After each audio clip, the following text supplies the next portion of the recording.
Cet après-midi, retour ensemble donc. C'est maintenant à Bruno Adler de prendre la parole.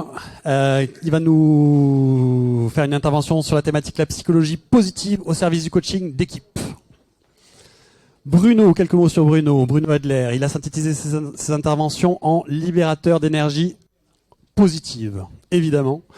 Que ce soit en tant que consultant en accompagnement du changement, coach individuel et d'équipe, ou formateur en efficacité personnelle. Il est convaincu depuis sa formation de coach que les ressources proviennent des personnes et des équipes qui l'accompagnent. L'étude de la psychologie positive, le sujet de son dernier ouvrage, lui a donné les moyens de ses accompagnements, associant épanouissement et accomplissement en entreprise, en université et même en milieu pénitentiaire. Et donc tu es fidèle à ta vocation de contribuer au bien-être pour tous. Un mot sur la métaphore de Bruno. Le coach d'équipe pour Bruno se doit de révéler les ressources individuelles et collectives pour les orienter vers un objectif commun, fédératif, en stimulant les actions constructives et en dénouant les inutiles contraintes. Bruno, la scène t'appartient. C'est parti pour une demi-heure d'intervention et on se retrouvera pour le petit quart d'heure de questions-réponses. C'est parti. Ok. Merci Sébastien. J'ai eu le meilleur moment pour pouvoir, bien sûr, animer cette session, hein, période post-prandiale. Voilà, donc je ne sais pas si c'était pour me tester. En tout cas, je vais considérer que c'est un challenge. J'espère que vous allez pouvoir m'y aider. C'est sympa en plus quand il y a tout le monde qui rentre au début, soit même déjà bien en condition. Donc merci de me donner cette occasion. Donc il s'agit de pouvoir voir quelques extraits d'outils de la psychologie positive sans la développer, mais qui me permettent concrètement, effectivement, d'accompagner des équipes au-delà d'autres apprentissages, sachant que mon apprentissage quand même au départ pour accompagner les équipes, c'était consultant. Alors pas les bossards comme Arnaud, je sais plus où il est, enfin voilà, ça c'était les nobles, etc. Moi j'étais dans le pushing, hein, c'était proud foot, c'est il faut y aller, voilà.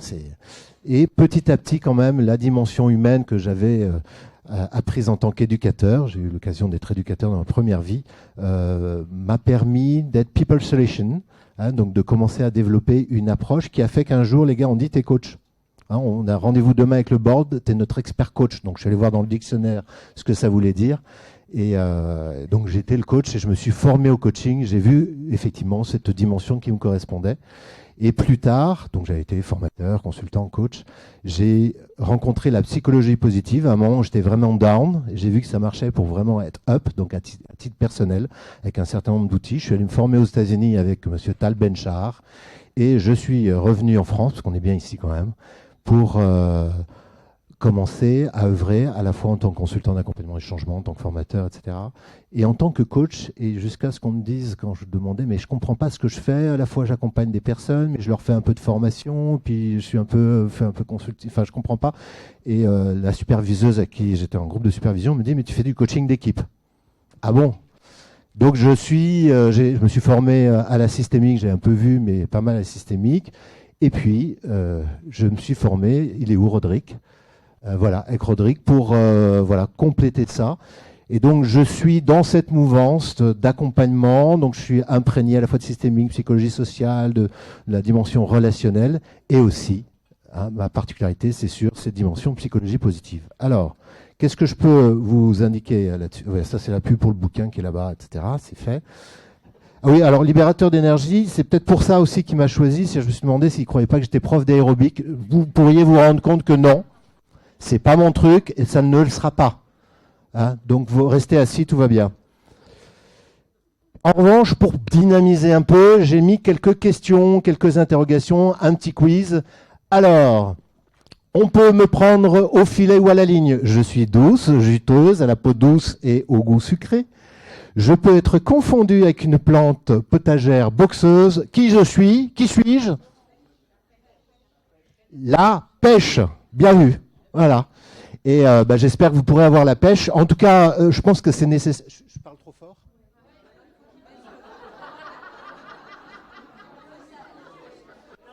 Alors, ceux qui veulent dormir, c'est pas avec moi. Hein, c'est la berceuse. Est-ce que c'est possible de... Enfin, parce que on m'a dit qu'il fallait que je rapproche le truc comme ça. Parlez plus doucement. Ça, on m'a déjà demandé de faire profil bas. Ça marche pas. C'est possible de baisser, s'il vous plaît? Juste avant les 45 minutes, que j'ai des trucs... Bon. Ça arrive Ouais, pour mais pour ça baisser. m'avait pas la même. Justement, alors je vais vous parler de la pêche. C'est important quand on fait du coaching d'équipe. Ça Faut avoir marche la beaucoup moins pêche. bien. Ouais. Pourquoi? Les consultants, ils aiment bien les acronymes. Hein. Donc avoir la pêche, c'est savoir orienter tout le monde vers de la performance. C'est quand même ce pour quoi on nous appelle. Alors pour des problèmes, mais qu'on peut transformer en challenge quand même. Ça suppose l'engagement des équipiers, jamais à 100%, mais quand même une majorité pour que ça puisse fonctionner, qui puissent travailler ensemble, qu'ils aient envie de travailler ensemble, donc de la coopération, et qu'il y ait une ambiance qui soit porteuse, valorisante, dynamique, et qui ait de l'harmonie. Et le dernier E, je vais le dire tout doucement, il faut de l'enthousiasme. Voilà, de l'enthousiasme. Voilà. Donc on va voir votre enthousiasme à me suivre maintenant et je vais à nouveau mettre un quiz. Hein, toujours comme je ne peux pas faire aérobic, je fais quiz. Donc, d'après vous, qui a dit cela? Vous avez un indice sur la photo. Ce qu'il faut avant tout, ce sont des compétences plus que des machines. Et c'est une machine volante. Hein, je suis fils de pilote. Donc. Alors, on reconnaît sur la photo, effectivement, ce sont les frères Wright. Et là, notamment, c'est Wilbur Wright qui a dit ça. Et les autres, c'est qui? Samuel Langlais, ça vous dit quelque chose? Il aurait pu être connu comme les frères Wright si il avait réussi. Lui, il avait 70 000 $ pour pouvoir réussir le même challenge.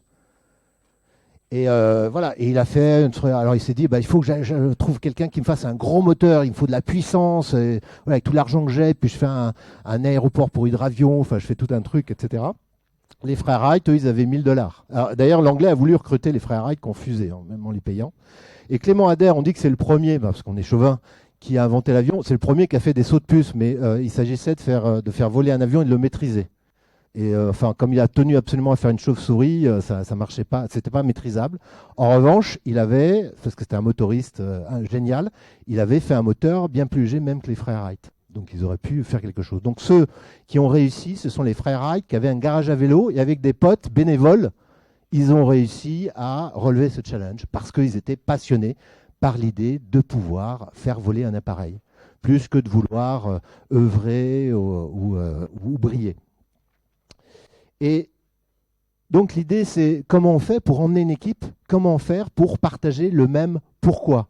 Bien sûr que cette notion de sens, je ne vais pas le développer, ça a été encore cité ce matin, c'est essentiel quand on peut démarrer l'accompagnement d'une équipe. Et là, je m'inspire de l'appreciative inquiry. Alors, j'ai un accent cheyenne qui n'est pas toujours reconnaissable. Hein. En français, on dit exploration appréciative.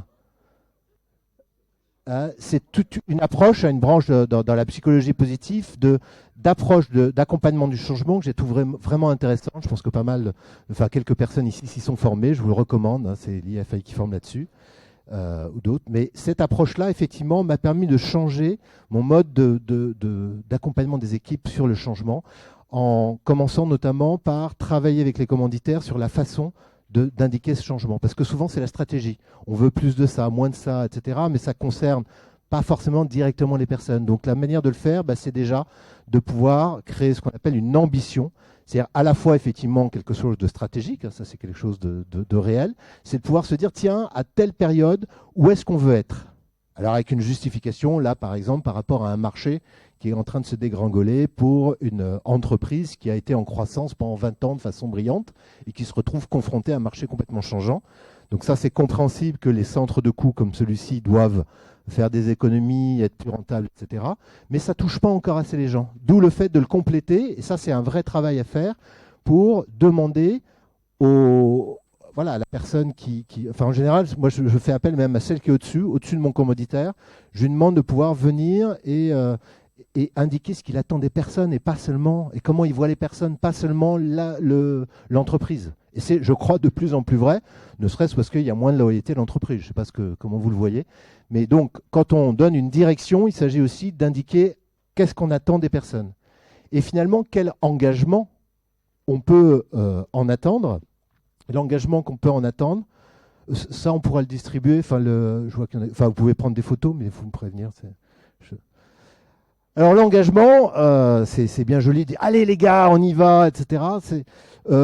Sauf que ça a été mesuré, hein, les gens qui sont on est des winners, on va y aller, ça génère de la cortisol. Donc l'hormone de la peur. Hein, c'est le professeur Zach, appelé le professeur vampire, qui a déterminé ça parce qu'il faisait des prises de sang pendant les réunions. Et il s'est rendu compte que les managers boosters, en fait, ils créaient la peur chez leurs interlocuteurs. Et qu'au contraire, ceux qui disaient je vous fais confiance, on va pouvoir y arriver, ce ne sera pas forcément facile, etc., j'ai besoin de vous, ils généraient de l'ocytocine, hein, l'hormone de la relation, et qui crée de la confiance. Voilà. Certains appellent l'hormone de la relation. J'ai vu un petit truc, je ne suis pas un spécialiste des hormones. Alors, cette notion de confiance, en fait, oui, moi je suis persuadé que pour être en bonne relation avec les autres, en bonne relation avec soi, donc, et pour la confiance, je rejoins ça. Qui est-ce qui a dit ça? Alors, qui pense que c'est Lénine? Qui pense que c'est Wolinski? Qui pense que c'est Goethe? Qui s'en fout? Parce que, ah ouais, je pense... Alors, non, Wolinski, il a dit je ne fais pas confiance aux gens qui me demandent de leur faire confiance. Je suis assez d'accord avec ça aussi. Hein, confiance se gagne, hein, elle ne se sollicite pas. Lénine, c'est pas souvent dit, moi j'aime bien le sortir, hein, parce que souvent c'est des dirigeants qui disent ouais, la confiance n'exclut pas le contrôle. Et quand je le dis, c'est Lénine, en général, il y a un blanc quand même. Mais c'est vrai, donc je vous le passe aussi, ça fait son petit effet. Donc c'est Goethe. Donc, pour pouvoir avoir de l'engagement, il faut déjà se poser la question. Et là, c'est ce que je ne faisais pas quand j'étais trop entraîné par l'exploration appréciative. C'est que j'avais tendance à trop vite passer à la séquence suivante qu'on va voir s'appuyer sur les forces. Et je voyais que de temps en temps, ça ne marchait pas du tout parce que les équipes n'avaient pas fait le deuil, on n'avait pas évacué, purgé des émotions trop fortes. Et en travaillant notamment sur le modèle que Rodrigue indiquait, sur le diagnostic, etc., en voyant les choses un peu différemment, j'ai pu voir, en plus j'avais la chance à ce moment-là j'ai eu un changement de date du fait d'une grève ou je ne sais plus quoi, qui fait que j'ai pu changer en cours de route discrètement l'ordre dans lequel j'allais faire mes manœuvres. Et j'ai vu que ça fonctionnait, donc merci Rodrigue. C'est important d'abord d'évacuer des peurs. Hein, donc il y a des outils, il y a le SAD, MAD, GLAD qui marche bien, il y en a d'autres, enfin, vous pourrez suivre, qui permettent d'évacuer. Et à partir de ce moment-là, effectivement, on peut plus facilement demander, quand il y a moins de peur, aux équipiers de pouvoir avancer, et notamment d'être si possible, dans leur flow. Hein, donc comment être dans le flow sans flipper? Là aussi, hein, c'est un travail avec le micro. Hein. J'aurais dû l'écrire comme ça. Le flow, je ne peux pas trop le développer là, mais c'est très intéressant. Déjà à titre individuel, c'est un état que l'un des fondateurs de la psychologie positive, Mihaly Csikszentmihalyi, a mis en évidence. Déjà, c'est un challenge de prononcer son nom. Hein. Et qui indique combien notre bien-être provient de moments où on est en activité, pas les pieds en éventail à rien foutre. Et notamment dans le cadre professionnel, mais ce qu'on ne reconnaît pas forcément toujours et ce qu'on peut développer. À condition, alors dès l'instant on est dans un défi, c'est-à-dire qu'on est toujours en progression, mais qui est à la hauteur de nos capacités. Parce que si le défi est trop gros, on va être dans l'angoisse, on a des peurs. Si c'est trop facile, ou si ça paraît trop facile, à ce moment-là, on va être dans l'ennui. L'idée, c'est vraiment d'être dans ces lignes de progression. Hop, je m'appuie un peu, je continue. Hein, c'est par exemple sur le Covid, le fait de pouvoir faire du distanciel. Je l'ai fait avec mes amis Coco qui sont là, un club de consultants. On s'est entraîné, hop, sans enjeu. Et puis après, paf, j'ai commencé à en faire. Par exemple, avec des étudiants, j'ai eu des retours. Puis au fur et à mesure, voilà, j'ai progressé, ou on a progressé d'ailleurs les uns les autres, avec ces nouveaux outils. Je ne me suis pas retrouvé directement à faire un webinaire de 7000 personnes. D'accord? Ça aurait été l'angoisse. Donc, ce flow, il est individuel, mais ce qui est intéressant, c'est qu'il y a des études sur le flow collectif. Le flow collectif, les caractéristiques pour l'instant identifiées, c'est les équipes qui sont dans cet état-là, c'est celles qui déjà visent ensemble un challenge ambitieux, ce qu'on a vu avant avec l'ambition, et qui sont soudées. Là, ça permet, voilà, et ça c'est facile hein, de souder une équipe, il suffit de trouver un bouc émissaire, enfin, c'est ce que j'ai vu en... Et en général, c'est le consultant extérieur. Enfin voilà, moi j'ai compris comme ça. En systémique, c'est ce qu'on dit. Tu viens, tu es le bouc émissaire. Oh, ils sont contre toi si tu te démerdes bien. Surtout si tu n'as pas fait le diag avant. Hein, Thierry, il est où? Mais lui, c'est un aventurier. Hein, et donc, pouf, on tire sur le pianiste et c'est bon, ils sont soudés. Et après, on peut faire quelque chose. Bon, il y a d'autres solutions. pour pouvoir emmener une équipe, et notamment des gens qui peuvent se penser bons dans leur domaine, mais qui ne reconnaissent pas forcément chez les uns et les autres ces forces. Et là, on va s'appuyer sur une autre dimension, mais avant ça, petit quiz, hein, pour voir ceux qui restent encore éveillés. D'après vous, à quel moment Yannick Noah a-t-il répondu ça à un journaliste qui l'interviewait suite à une victoire? Est-ce que c'est qui pense que c'est suite à Roland Garros 1983? Vous n'êtes pas à tomber dans le piège. Qui pense que c'est la Coupe Davis 1991? Saga Africa, enfin, je savais que je le ferais. Qui pense que c'est la Coupe d'Europe des vainqueurs 1996 hein, en foot? Ah, oui, il y a un rebelle au fond. Ouais, vas-y, développe. Exactement. Contre le Raven de... Non, c'est pas le Bayern, c'est Vienne. Je ne sais plus le Rapide de Vienne. Le Rapide de Vienne. Oui. Merci. Rapide de Vienne, voilà. Je fais semblant de ne pas savoir, hein, ça c'est une technique, mais bien sûr je savais. Et donc, Denisot, patron du PSG, appelle Yannick Noah, hein, c'était après la Coupe Davis, pour lui demander de parler à l'équipe qui allait passer une finale et dont il sentait qu'ils n'avaient pas le moral, alors qu'ils avaient été bons, mais ils sentaient qu'ils n'avaient pas le bon moral. Et au lieu d'aller dans les vestiaires, on dit « Allez les gars, on y va, c'est bon », etc., et de leur mettre des coups de raquette derrière, ils sont allés dans un resto, et en fait, il a plutôt fait ce qu'il dit là, c'est-à-dire qu'il a fait en sorte que les gens expriment ce qu'ils savaient faire, comment, et les uns devant les autres, de façon à ce qu'à la fois ils puissent être conscients de ce qu'ils étaient capables de faire et que les uns les autres mutuellement l'entendent. Et ils ont gagné. Voilà. Yannick Noah, c'est aussi, j'avais vu une vidéo sur une autre Coupe Davis où il était là avec l'équipe, tous ensemble. Je me suis dit, c'est con, au tennis, t'es tout seul. Mais ça a marché, hein, ils l'ont gagné, et donc cette notion... Non mais... Je comprends pas bien au sport, mais là...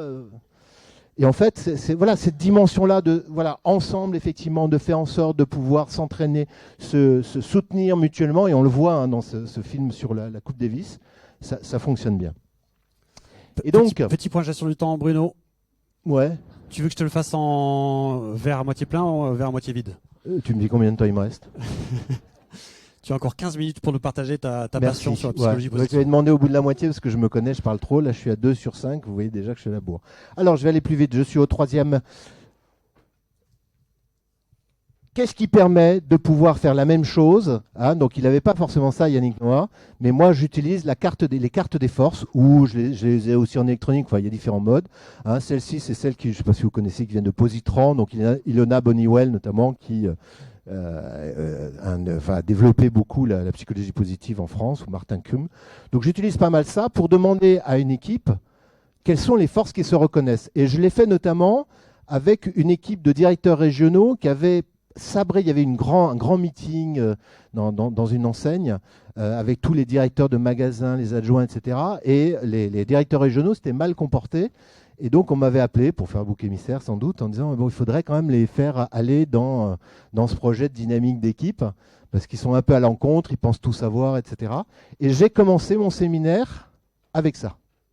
Simplement en leur disant, en parlant des forces, à la fois individuelles et collectives, et ça a créé le lien. C'est-à-dire que non seulement ça leur a fait du bien, de s'entendre mutuellement, parce que c'est pas qu'ils étaient adversaires, mais ils ne travaillaient pas beaucoup ensemble, mais aussi ça me crée le lien avec eux. Et j'avais quelques ateliers comme ça prévus. Et alors ça tombe bien que je leur ai fait ça, créer le lien, parce que juste après, ils ont appris dans le journal qu'ils se faisaient racheter par un grand groupe alors qu'ils étaient une entreprise familiale. Donc après, on a retravaillé un peu sur comment se positionner. Voilà, ça a tombé bien.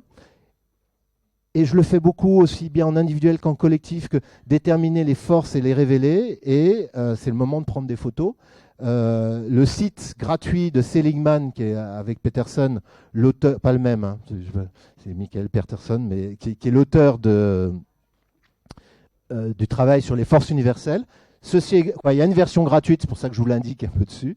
Et vous avez je vous ai mis le flash pour pouvoir directement y accéder. Je vous recommande de le faire pour vous-même. Hein, moi, dans mes forces, il y a l'humour. Je ne sais pas où ils sont allés chercher ça, mais c'est un humour de boomer. Hein, c'est pas. Et dans les moindres forces, il y a l'humilité. Hein, c'est bien de savoir jusqu'où on peut se positionner, quoi. D'où le fait de ne pas parler doucement. Mais c'est vraiment intéressant de travailler avec ça, déjà pour vous-même, mais aussi avec les équipes, et qui sachent l'identifier. Alors, ce que j'aime bien faire, moi, c'est le tableau des forces. Je l'ai même fait aussi avec des universitaires, pas des universitaires, des étudiants. d'essayer, quand ils se connaissent, de deviner les forces des uns des autres avant d'avoir les questionnaires. Au travers de succès. Qui racontent un succès ou simplement ils le reconnaissent, ils ont travaillé ensemble. Et ça veut dire que les gens entendent des choses qu'ils ne connaissent pas forcément sur eux-mêmes, qui peuvent les faire... parce que moi, une fois, j'ai gentillesse, je ne suis pas un gentil, on ne marche pas sur les pieds, etc. Mais voilà, on peut de temps en temps ne pas reconnaître des forces qu'on peut avoir chez soi. Ou trouver ça tellement naturel qu'on estime que ce n'est pas une force. C'est bien de l'entendre, et c'est très moteur. Et pour aller plus loin, je reviens à challenge. L'appreciative inquiry, l'exploration appréciative. La deuxième démarche de la méthode 5D, c'est de pouvoir aller révéler les forces, les ressources, les satisfactions retirées de succès passés, pour ensuite s'exprimer sur qu'est-ce que l'on veut pour un cadre de changement. Je ne vais pas ici le développer. Mais le simple fait, je me souviens notamment d'une fois un directeur d'usine qui dit oh, la semaine prochaine, je réunis mon codir, c'est un nouveau codir, je voudrais démarrer l'année avec quelque chose d'un peu ouverture de chakra, t'aurais pas un truc à me conseiller? Ben, je lui dis fais partager des succès existants, demande-leur qu'est-ce qu'ils ont fait pour pouvoir les réussir, hein, quelles sont les ressources. Alors, les ressources, c'est les comportements, mais les connaissances, les contacts, etc. Quelle satisfaction vous avez retiré?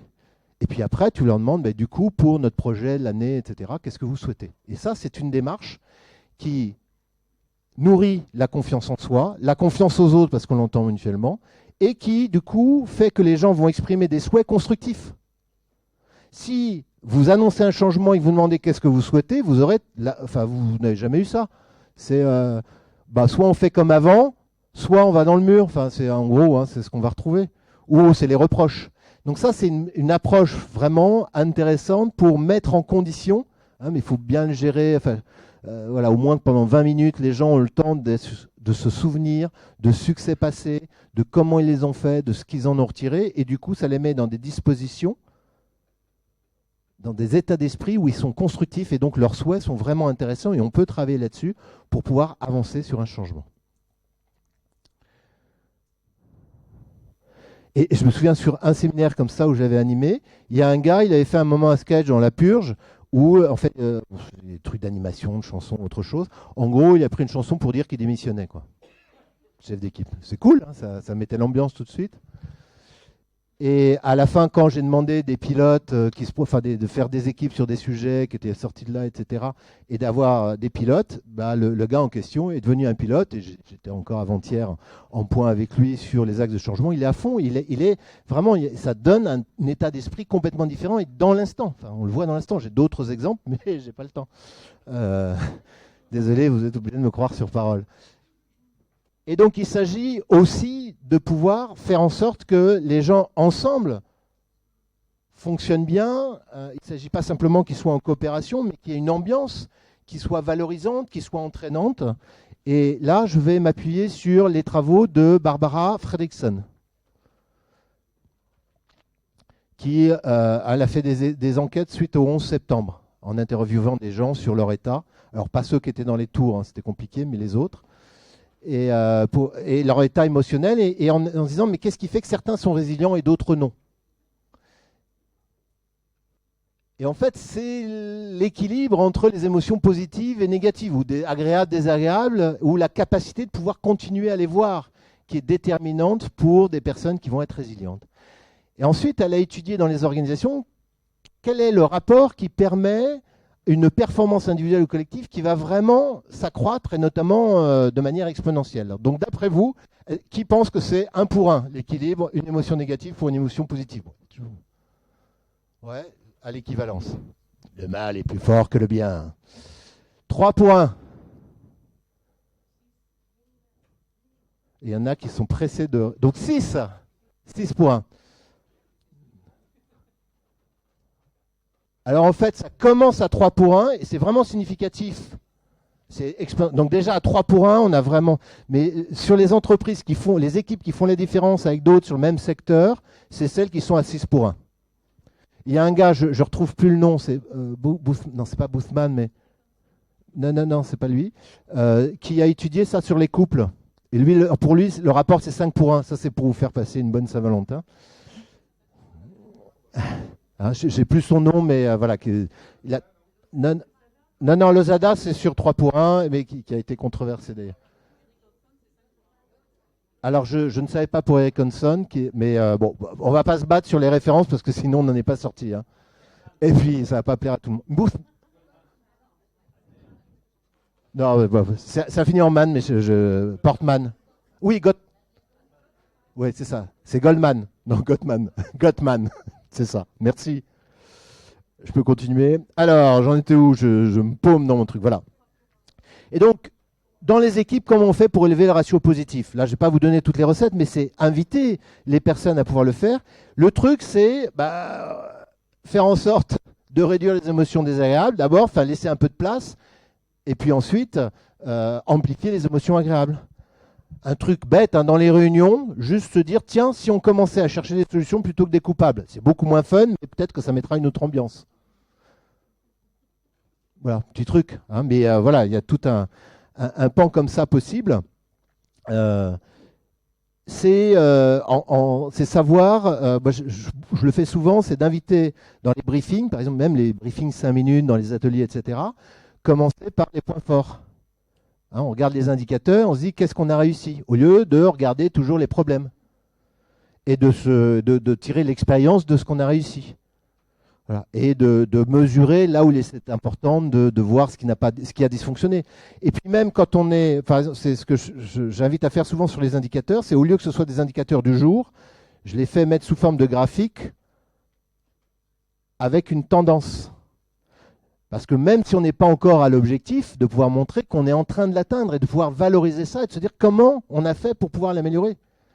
Et aussi, autre chose sur les objectifs, de demander un objectif plus haut, mais de façon partagée. Hein. Si on doit être, je me souviens, il y avait une équipe qui devait être à 97,5, ils étaient à 96, devaient être à 97,5 de qualité, hein, donc lié au nombre d'erreurs, etc., sur du picking dans un logistique. Et je parle de ça, et en fait, ils ont dit, tiens, on va se mettre à 98, parce que les jours où on arrive à faire 98, on a du matelas pour les autres jours. C'est-à-dire qu'on se donne les conditions pour mieux vivre quand on est en perte de... Je ne sais pas si je suis clair, là, c'est pas l'heure, si. De dire, on vise au-dessus, hein, c'est comme le tireur à l'arc qui vise non pas la cible, mais un point imaginaire derrière la cible.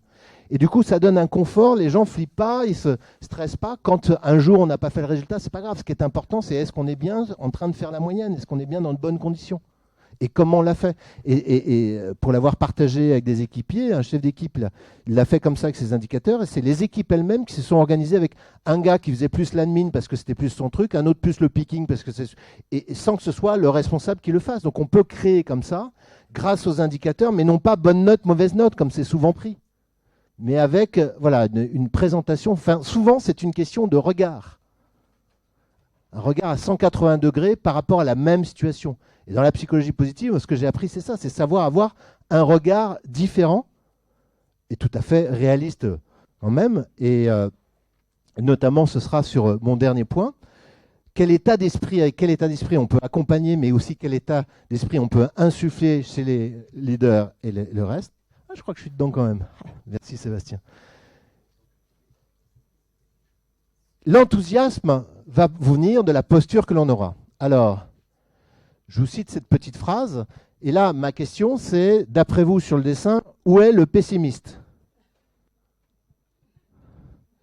Alors, pour votre... est-ce qu'il est plutôt... Qui pense qu'il est à droite? À votre droite? C'est bien, vous suivez, hein, vous n'êtes pas fait avoir. Qui pense qu'il est à votre gauche? Voilà. Et c'est dur de lever la main, juste que j'ai l'impression de faire quelque chose. Enfin, merci. Ça me fait mon 6. Qui pense que l'optimiste est de l'autre côté? Ouais, 3, c'est bien. Non, j'ai un bon score. Hein, je vais m'arrêter bientôt, il me reste que 5 minutes. Et où est le perfectionniste? Il n'est pas parti, il est encore en train de faire sa valise, elle n'est pas encore au point. Ah oui. Ben oui. Sur la même chose, on peut avoir des regards différents. Et là, il y a vraiment, pour moi, c'est une base porteuse, et quels que soient les événements. Le problème, ce ne sont pas les situations, hein, c'est pas ce qu'il y a à l'extérieur, c'est notre façon de le voir. Et je pense qu'en tant que coach, ce sont des dimensions que vous percevez. Mais on peut entraîner ça, on peut. Alors, il y a des petites choses toutes simples pour pouvoir le faire. Pour moi, c'est par exemple, au lieu d'évoquer un problème, de l'évoquer comme un challenge. De formuler différemment. Hein, plutôt que de me dire « Ah ben, y en a marre, on n'arrive pas à recruter des jeunes », de se dire comment on peut devenir attractif avec des jeunes. Hein, on l'a fait récemment avec notre ami Thierry, voilà, en imaginant un dispositif où on les a invités. Hein, tu avais eu l'idée d'inviter des jeunes étudiants et en même temps, j'ai même pris des militants d'associations, enfin c'était assez sympa, avec que des directeurs de différentes entités pour qu'ils aient... voilà, et on a commencé par faire s'exprimer les jeunes. Voilà, pour qu'ils aient un regard différent et qu'ils se disent qu'est-ce qui pourrait être attractif pour eux, quoi, plutôt que de penser à leur place. Voilà, donc ça a pu les faire progresser. Donc c'est transformer, encore une fois, c'est transformer un problème en challenge. Et avant de chercher des solutions, j'évoque la situation différemment. Pardon, j'ai oublié de vous dire. Et d'ailleurs, je ne sais pas si vous avez remarqué, je ne parle pas d'optimiste, mais d'optimaliste. Oui, parce qu'il y a quand même les optimistes naïfs. D'ailleurs, en France, depuis Candide, hein, c'était mon livre de chevet, mais c'est vrai que ça a un peu détruit le principe de l'optimisme. Hein, il fait un peu neuneux, l'optimiste. Alors, c'est bien d'avoir un peu de naïveté de temps en temps, quoique moi, je parle de l'optimiste réaliste, c'est-à-dire dit optimaliste, celui qui cherche à faire au mieux en fonction des conditions possibles. Et ça parle à plein de gens, parce que si j'aborde les situations autrement, par rapport à une difficulté, le pessimiste va dire c'est pas la peine, on n'y arrivera pas. Hein, puis il peut entraîner facilement d'autres, si on laisse exprimer ça. Le perfectionniste, c'est super, hein, sauf que on n'a pas le temps, on n'a pas les moyens, les conditions en gros ne sont pas réunies, il n'est jamais satisfait, et donc il plombe aussi l'humeur de tout le monde. Ça vous parle? Vous avez sans doute des images en tête de personnes qui peuvent être un peu comme ça?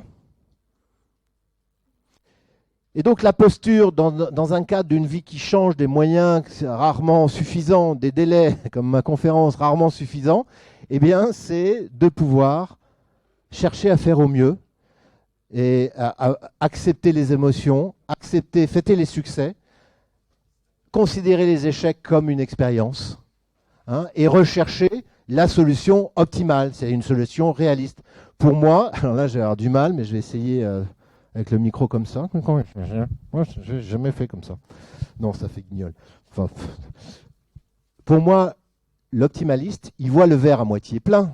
Je pense que vous connaissez cette expression. Et, je vais le faire à cappella, il voit aussi le verre à moitié vide. Et il se pose la question de savoir comment il l'a rempli à moitié pour éventuellement continuer de le remplir.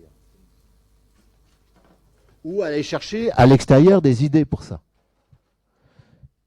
Donc, le fait qu'il soit à moitié plein, il ne le confond pas avec le fait qu'il soit complètement plein. C'est juste qu'il se dit c'est déjà un début et on va aller plus loin. D'où les graphiques avec tendance.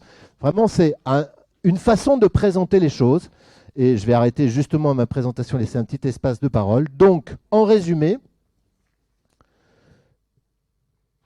la pêche, c'est savoir partager le pourquoi, faire en sorte que ce soit partagé et qu'on puisse identifier comment les personnes le ressentent. Virer les peurs, hein, ou virer toute la charge émotionnelle inutile de façon à pouvoir se connecter, hein, notamment être le plus possible dans le flow collectif. C'est de cette ambition dans le flow collectif, faire en sorte d'identifier comment ensemble s'appuyer sur nos forces. Hein, ça veut dire aussi se répartir les rôles.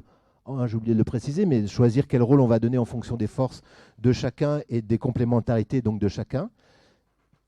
C'est être capable de créer une ambiance dans la façon de communiquer, dans la façon d'animer la présentation des résultats, des échecs, d'autres choses, comment la façon de rebondir pour se équilibrer les émotions de façon à ce qu'on soit plus plein d'émotions qui nous donnent envie, hein, que d'être plombé. Et enfin, à être dans un état d'esprit qui soit être capable de transformer les pépins en pépites. Voici presque dans le timing ce que je devais vous donner. J'en suis où là? Nickel. Nickel. C'est la première fois. Oh là, je suis content. Oh, merci. Je prends.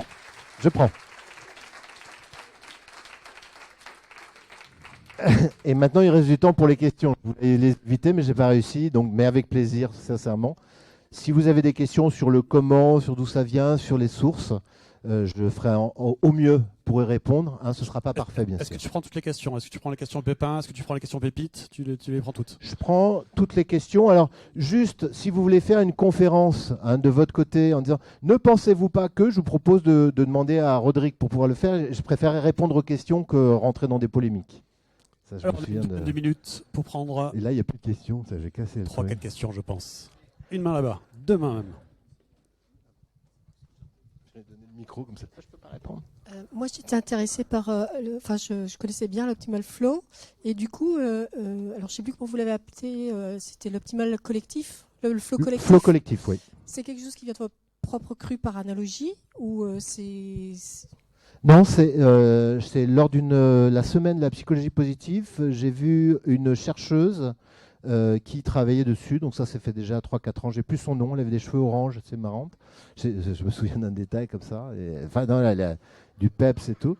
Ou bleu. Non, bleu, je crois. Enfin, non, mais c'est vraiment quelqu'un qui étudiait très spécifiquement. Et c'est pour ça que je vous ai dit, pour l'instant, ce que l'on sait d'eux, parce que les études sont en cours et c'était les premiers constats qu'ils avaient faits. Donc c'est vraiment le reflet d'études scientifiques. Désolé, je ne retrouve plus. Je crois elle s'appelle.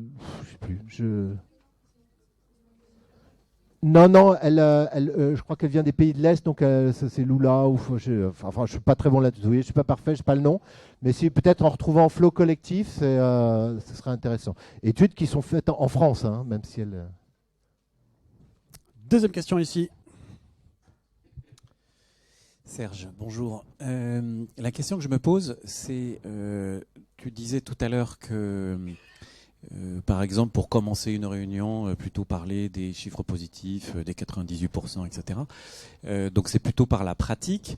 Et en fait, je me dis, mais est-ce que c'est durable ? Est-ce que finalement, la personne, le manager en l'occurrence, il change aussi sa manière de voir les choses ou sa culture pour pouvoir...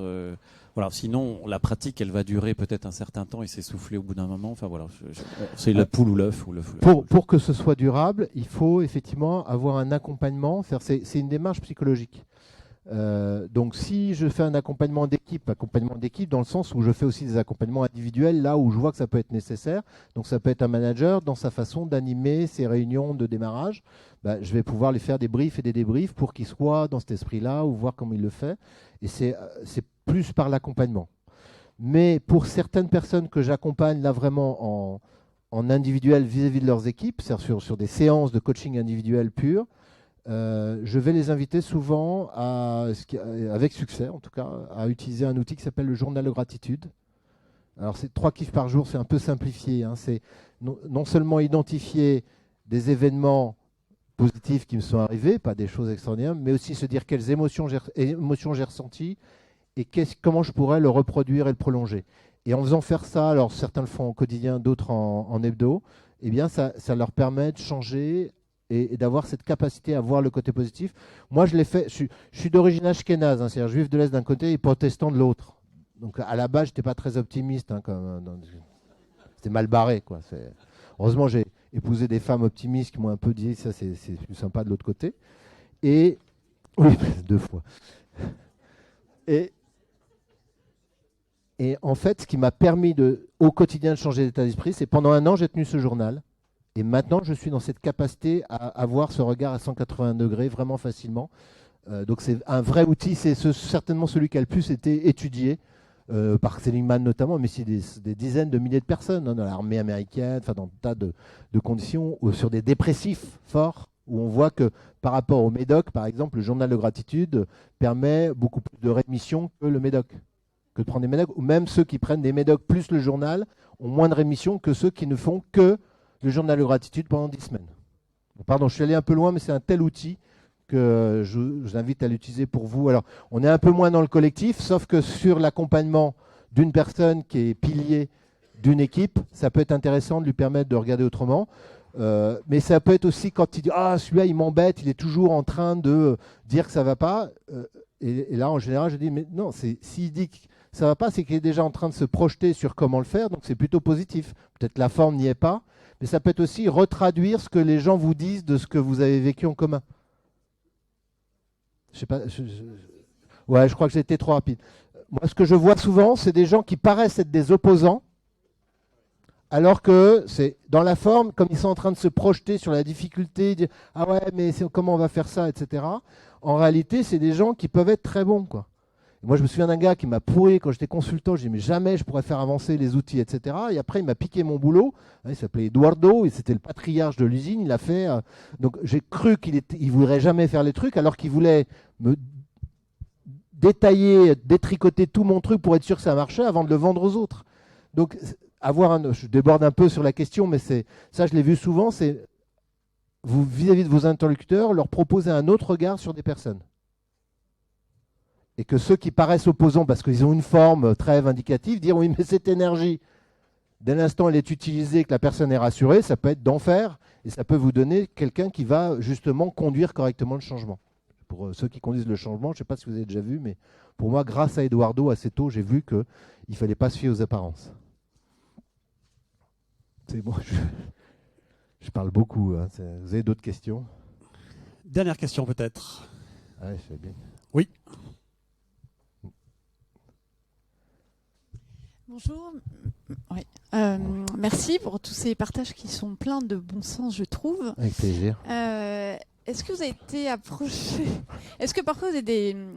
Parfois ce sujet, je trouve, peut déclencher chez certains dirigeants des réactions un peu épidermiques. Ok, elle est faite faire un peu de calinothérapie, mais bon, on n'est pas des bisounours. Je cite un exemple récent que j'ai pu voir. Est-ce que vous avez des arguments un peu imparables dans ces situations ou pas? Ouais. Comment vous faites dans ces situations? Alors déjà, merci très sincèrement pour la question, parce qu'effectivement, notamment en France, il est très difficile de vendre cette dimension qui passe pour du positivisme, ce que ça n'est pas. Hein, la positive attitude, je suis allé, grâce à ma fille, voir Laurie, aînés de Montpellier. La positive attitude. Mais ça peut être pris comme ça, en disant ouais, tiens, vous allez les amuser, enfin voilà. Hein, ou la calinothérapie quand on fait du relationnel, ça j'avais déjà vécu avant. Je pense qu'il faut leur montrer des faits. C'est-à-dire quand vous avez, moi je vais souvent chercher la personne au-dessus de mon commanditaire à un moment. Et j'aime bien qu'ils viennent, par exemple sur des moments de lancement d'équipe, etc., qu'ils viennent juste au début faire voilà, porter un peu du sens global, etc. Puis après, il disparaît, il revient en fin de journée ou le lendemain, en fonction de ce qu'on fait. Et là, il voit toutes les créations des gens, etc. Enfin, je vais faire en sorte qu'ils soient bluffés par ces équipes, pas par moi. Et si c'est en avant-vente, je vais montrer des travaux d'équipe que j'ai accompagnés. Si je veux, enfin, souvent dans mes propals, je mets les exemples, comme je vous l'ai mis là, mais un peu plus visible, par exemple des post-it avec les souhaits ou de choses qui sont faites comme ça pour montrer ce qu'on est capable de faire avec des équipes qui au début ne veulent pas. Je ne sais pas si c'est... mais je crois que comme pour beaucoup de choses, c'est aussi fondamentalement j'y crois. Et effectivement, si je n'y croyais pas, enfin, il y a une telle opposition, mais voilà. Après, c'est normal parce qu'il y a aussi un peu trop cette dictature du bonheur, du bien-être, etc. C'est vrai qu'il y a un extrême et c'est normal de le dénoncer. Mais il n'empêche que c'est compliqué en France. C'est pour ça que je parle de l'optimiste réaliste, qui n'est pas l'optimiste naïf. Et il y a beaucoup à évangéliser. On avait posé la question à Seligman quand il était venu en France. Pourquoi il y a cette particularité? Je ne savais pas répondre. Pour moi, je pense que Voltaire, en voulant dézinguer Leibniz, qui était peut-être trop idéaliste, est allé trop dans l'autre sens avec son Candide qu'on apprend à l'école. Et du coup, ça ne fait pas bien d'être... parce que c'est Candide ou l'optimiste. Ça ne fait pas bien d'être optimiste, d'être dans cette démarche-là ou d'être positif. Alors que voilà, c'est entraînant dès l'instant, encore une fois, où c'est réaliste. Et je terminerai là-dessus, puisque c'est la dernière question. Savez-vous quel est l'inverse de l'optimiste, d'après vous?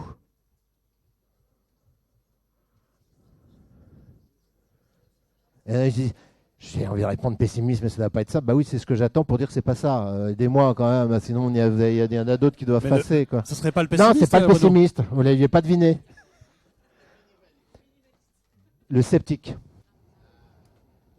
Le sceptique. Et là, c'est tellement intelligent d'être sceptique, de douter, et c'est tellement facile de démonter des trucs, etc. Que voilà, il y a un moment où il y a une limite. Pour finir de répondre, il y a des gens effectivement qu'on ne pourra jamais persuader. Je crois que vous le voyez dans d'autres domaines.